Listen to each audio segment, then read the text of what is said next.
Well, it's interesting you say that because I have a clip here from Paul.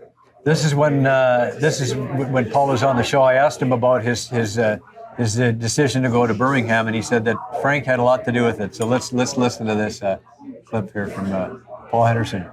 Well, Ballard got a hold of the team, and I mean, his ego got the best of him. And I remember the WHA had been coming after me for years, wanted me to sign. And Johnny Bassett came to me after the series was over, and he said, I'm bringing the team to Toronto, and I'd really like you to sign.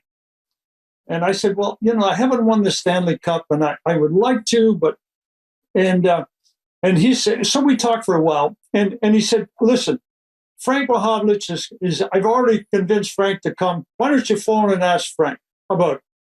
So I did. I phoned Frank, and I said, they've offered to double me, they double my salary that I was making for the Leafs and a signing bonus.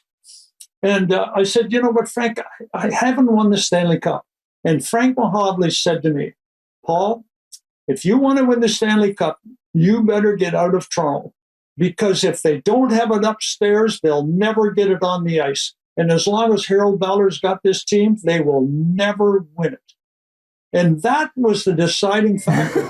Yeah, you turned out to be very prophetic, right? Because here we are 55, 56 years later, and they have not done it in the Ballard years. What was it about the Ballard years that you thought, this is just... It just didn't make sense, what they were doing. Right. And I didn't agree with a lot of it.